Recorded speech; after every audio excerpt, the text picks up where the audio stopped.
I guess that's the nature of reality. I want you to watch this video with your imagination. Right now, you and I, are together in the void. Infinite space in every direction. The only thing that we know exists, the only thing that we can know exists is us. Right? Me in this case, you in your case. I know that I have form, I know that I have mass, I know that I have organs and appendages and extremities and parts and lots of different kinds of things. We can use all these different parts to do different things, and so in that way they become like tools to us. We can grip stuff, we can hold on to things, right? We can hold on to things, we can form shapes with our hands to be able to do things. We can move around, we can jump, right? We can walk, we can move, we can hear. We can hear the sounds of our feet on the ground. We can feel our extremities. We know experientially that we experience things like torque on our muscles and on our joints. We don't need to be able to explain it, we just need to be able to feel it. Absent of any other stimulus, we have no way to determine up, down, left, or right. We have no sense of north, south, east, or west. We are simply disoriented. There's not much that is relevant to us other than our own body and our own sense of self, right? This is the real you. We have no choices, no prospect, no sense of time, no sense of place, no orientation, no context. That's the real you. That's the you who you are. That's the self. That's you. The way that you act in the void represents some kind of basal metabolic state. The void is timeless. It simply is, forever.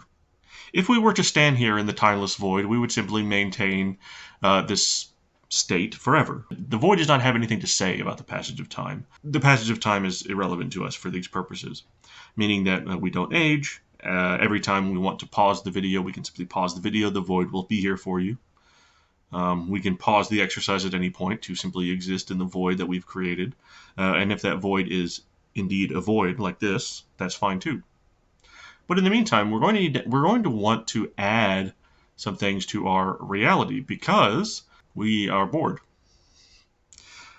Frankly, as a human being, the question that arises is, what do you do? Right? There is nothing to do. If there is nothing to do, what would you do? If you don't have to do anything, what would you do? That's the real you. If you don't have to do anything, what would you do? That's the question. That's the driving question that we ask ourselves in the void. That's the driving question that we ask ourselves in the void. Absent of any stimulus, what would you do? Maybe you'd move. Maybe you'd dance. Maybe we want to have some music. Do we want to have some music? We could do that. We could add music. We also don't have to.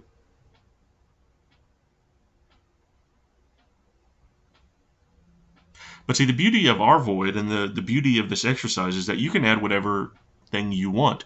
If you are comfortable adding music to your reality, please do so. And here's how we're going to do that. At any point in our exercise in the void, we can reach into the real world, which is the world that your body actually exists in, not the void, the real world, reality, right? The normal place where you work and sleep and eat and everything like that. Okay? Because right now in the real world's a supremely overstimulating place. I see every color of the rainbow everywhere I look all the time. I see UV radiation, infrared, heat. Right, there's clothes touching me. There's all this stuff. The void has nothing to say. It has no judgment. There's no other people there. There's nobody to look at you. There's nobody to perceive you. You simply are. And that's you. But if we were so inclined to add some music, how would we do that? Well, we simply draw it onto our void, right? We have a pen. We have something to draw with. We can add things to our reality. That's the beauty of the imagination, right? That's the beauty of this exercise, is that it exists within the imagination. We can add whatever we want. And because we actually also exist in reality, we can actually bring elements of that into our lived experience, which is amazing if you think about it, right? The ability to be able to transmit music from a musician's self, from a musician's world, from a musician's idiosyncratic lived experience, record it, and then play back into our ears and our experience and our lived experience, and we're hearing exactly what they did at that time. That's amazing. Okay, and so for the sake of argument, let's just turn on a little bit. We're going to turn it right back off for those of us who don't want music. You can turn your own music on, of course, but this is.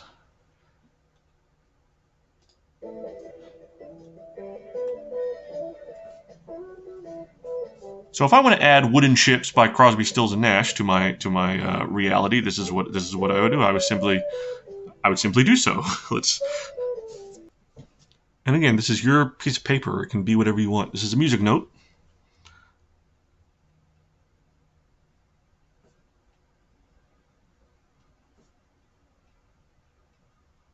Nobody's going to care about my handwriting. Nobody's going to care about the way my drawing looks. Nobody's going to care about the way your handwriting looks. Nobody's going to care about the way your drawings looks. This is a idiosyncratic exercise. All right, so we've added Crosby, Stills, and Nash, Wooden Ships, so that as we exist in the void, and we can turn it on and off, by the way, right? We have full control over the simulation.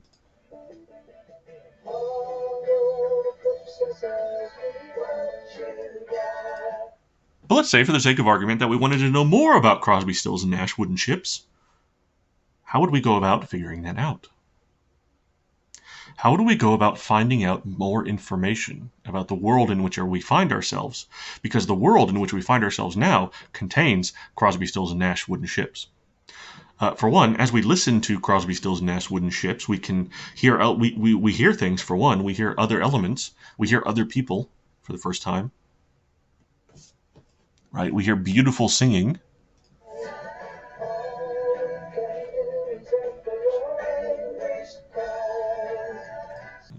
The void is well equipped for us to be able to go and seek out additional information and bring it back to the void for study, right? And so for now, we're going to exit the void and we're going to attempt to find a copy of Crosby, Stills, Nash because we want to learn more, right? If there is no point to anything, if we have the void and we're here, and time doesn't, if there's no passage of time, it's a very relaxing existence, right? There's nothing to do. You just sit here. Right, and it's great, it's awesome. But we then become bored, right? That's natural, it's humans. Because humans are naturally wired to learn things. Our brains are made to learn things. And so every time new stuff shows up, every time new information shows up, we want to learn everything so that we can survive better, basically. It's an evolutionary response. Learning is an evolutionary activity. But anyway, we want to learn more about Crosby, Stills, and Nash Wooden Ships. How do we do that? Well, that's a great question. Because we have no context. We have nothing else to go off of. Right? The music just shows up. Right? When we decide we want to play Crosby, Stills, and Nash Wooden Ships, it just shows up in our reality. See, there it is.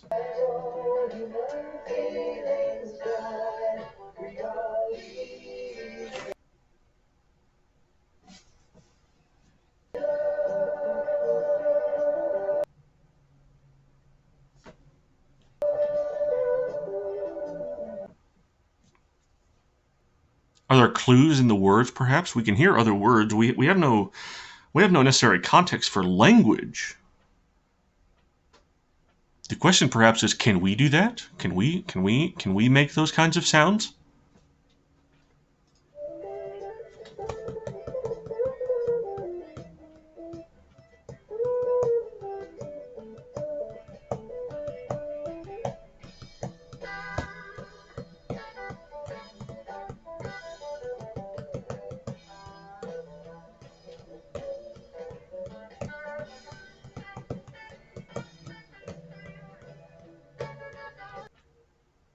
We could make our own music. We could make our own Crosby, Stills, and Nash Wooden Ships if we were so inclined. We could, as a matter of fact, even just in order to learn, play what they're playing. Actually, Crosby, Stills, and Nash tells us something very important about the nature of reality It tells me that you can have more people together at once. It's a foundational element of the nature of being a human, is that there are other humans. Crosby, Stills, and Nash. That's 3 people. And they're working together to create something harmonious and pleasing to us, to our ears.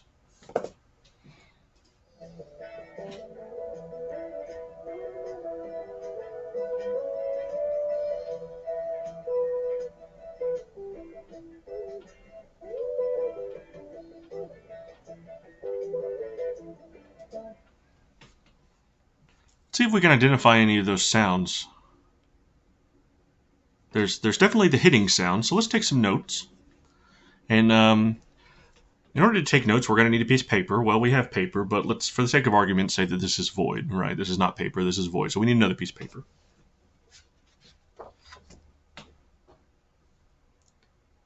I need to be able to draw.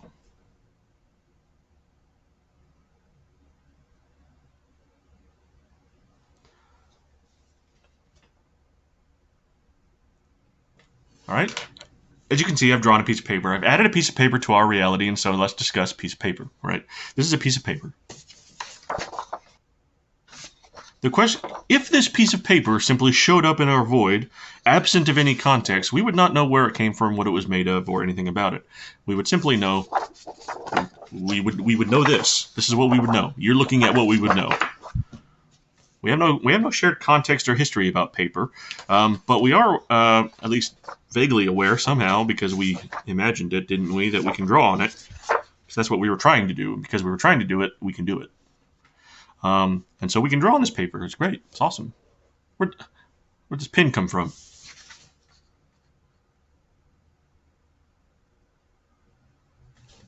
This pen. Now I have a pen, right?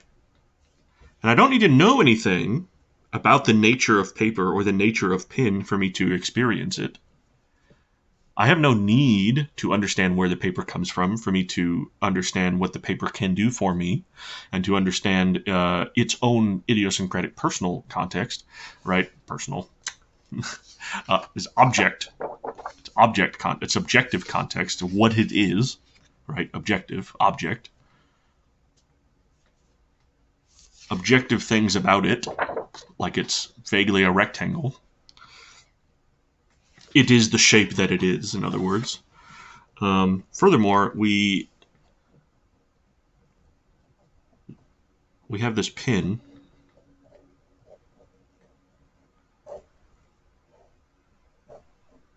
We're not going to make any necessary qualifications about the nature of color because a lot of our friends are colorblind.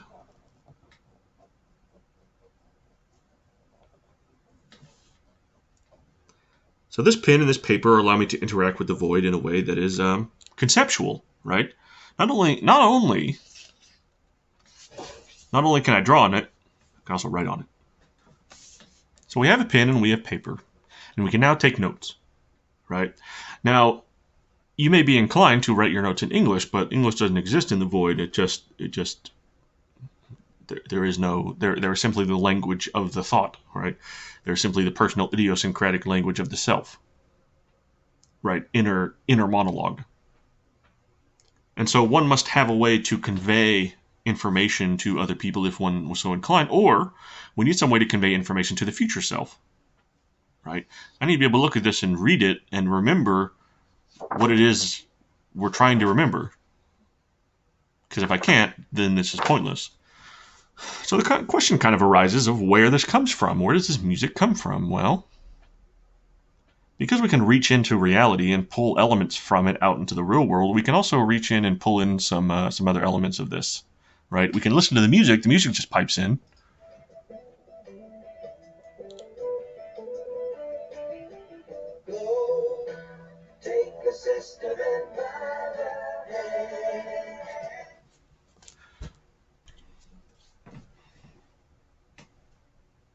Now I have the opportunity to write notes about myself and about the nature of the reality I find myself in. For one, something about the nature of reality that I find myself in is that Crosby, Stills, and Nash wooden ships exist. So I'm going to write that down.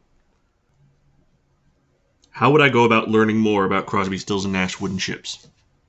How would I go about learning more about Crosby, Stills, Nash, concept of wood, concept of ships, music? So now that we have this piece of paper, we can actually communicate abstract concepts between each other. So I can send messages from my void to yours, and that's what this video is, more or less. But I can also send pictorial messages, right? I can convey complex thoughts. I can convey complex thoughts in a series of pictograms. If I had no English, or if I was speaking to somebody who did not speak the same language that I did, which could be the case, which could be anything. And so if I wanted to communicate to somebody else concept of music, how would I do that? Well, I may have to first develop a concept of sound, right? Because I know that I can hear. I know that I can hear things. I know that when things happen, I can hear some sort of audio feedback. And so it's at this point that we can begin the process of scientific inquiry, right? We can begin to explore our surroundings by the tools and phenomena that we have and experience. So for one, we can hear Crosby, Stills, and Nash wooden ships.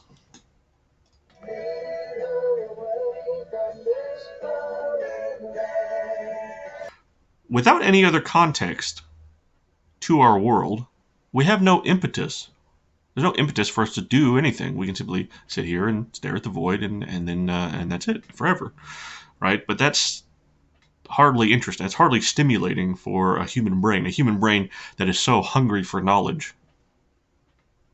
Without any other context, without the overstimulation of the modern world, the human brain is hungry to learn. It's starving. The fewer things I add to the void, the hungrier your brain will become for new information, for new learning. We often take that for granted. But your brain is constantly starving for information. And absent of any other resources, absent of any books, absent of any other people, we have no choice but to investigate on our own. We have no choice but to develop a concept of scientific inquiry in order to build a model of our reality that we now happen to find ourselves in, which in this case is the void. All that exists is the paper, the pencil, myself, and Crosby, Stills, and Nash wooden ships.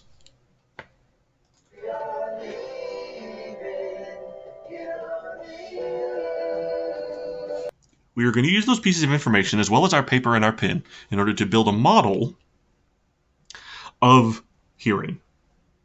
Why are we hearing this? Why are we experiencing this sensation when the music is on? Right now the music's off.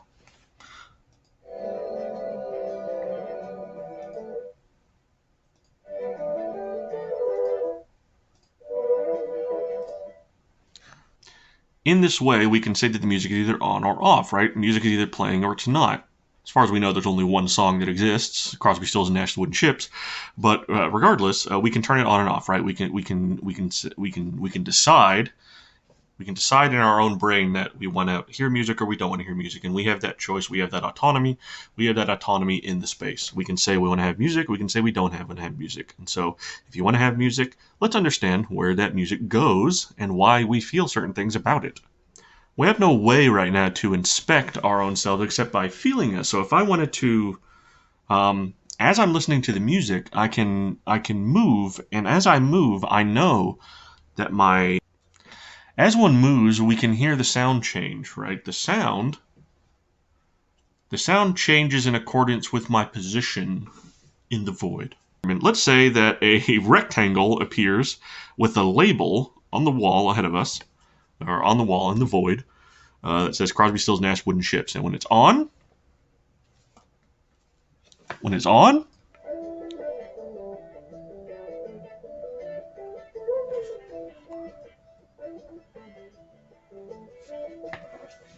this is on, that's off. On, off, right? I've picked these symbols randomly out of my own brain, trust me. Because we're in the process of learning, we are going to provide a name for this system of things can be on or off. And you probably know where I'm going with this. This is binary. The music can be on or off. It's binary. Binary simply means it's 0 or 1. It's a word that I picked out of the real world and I put in our simulation so that we can understand and communicate together. Music in the void, binary expression. It's either on or it's off. So let's build our first mechanism. Our first mechanism is going to turn the music on and off. Right now it's off, and then we want to be able to turn it on. And we want to be able to do it without having to think about it too much. We don't want to have to do too much work. Our mechanism is going to be controlled by a button that we can simply draw into our scene. When we press the button, the music will come on, and when we press it again, it will go off. Boop.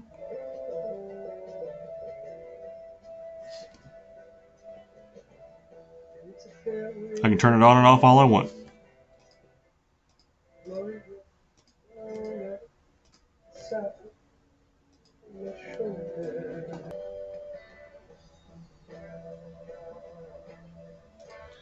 In order to more fully understand where music comes from, we have to understand how sound works.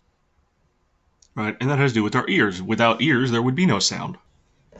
In our explorations, we understand that if we were to cover our ears, our ability to perceive sound would be altered. We understand that our ears, in other words, control the sound that we hear in some way or another. We understand that putting our fingers in our ears, for example, blocks sound. Now that belies something about the nature of sound and that it is impeded by other objects. So whatever sound is, doesn't matter what it is, whatever sound is, and we're going to use our paper to draw diagrams because that's what the paper's for, right? We're trying to learn, right? This is how we learn. If we imagine sound as an arrow, it can be impeded by an object.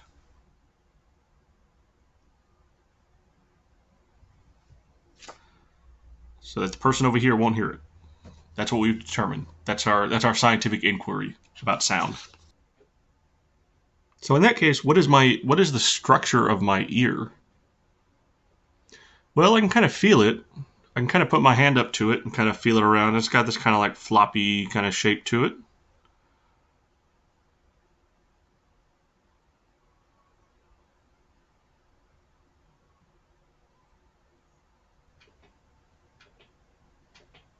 In order to more closely inspect my own ears, it would really help for me to have a mirror. Let's add a mirror to the scene.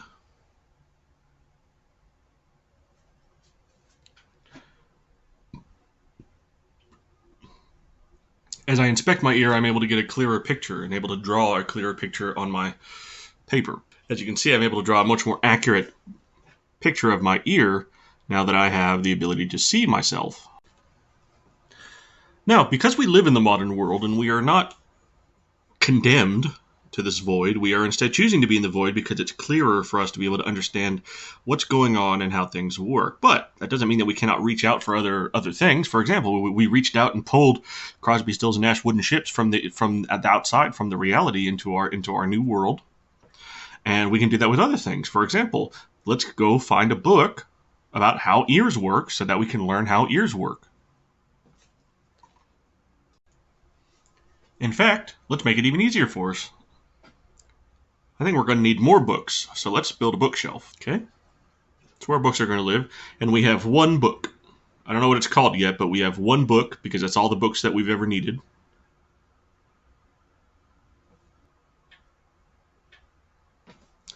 I'm going to call the book Ears. I do not physically have a book about ears here, and so we have to go on we literally have to go on a quest to go find a book that helps explain to us about ears, right? We can go on a quest to the internet. We can go on a quest to Wikipedia. We can go on a quest to the library. We can go on a quest to our phone. We can go on a quest anywhere to go and see. We can go ask somebody else. We can bring other people into our idiosyncratic void so that we can learn together about how ears work. That's the nature of community. If we add more people, we then gain more knowledge and more people doing more things, exerting their own will over their own realities. These idiosyncratic bubbles that we build around our own minds to house our thought processes in a way that makes sense to us can overlap with other people's. That overlapping of these is what we call reality. The aggregate result of all of these personal idiosyncratic realities overlapping is what we call reality. Because each one of us brings our own perspective to every situation. Each one of us brings our own world to the reality. We're all, every time we leave the house, we're dipping into a shared reality as opposed to a private reality, right? And even sometimes your own home isn't a private reality, especially if you live with family. So this is a private reality. If you have the privilege of living by yourself, then you have a private reality you can tailor to your own tastes. You can actually build your own room into this. You can remove everything from it and only add the things you need to learn the things you want to learn, to follow your passions. I guess that's the nature of reality.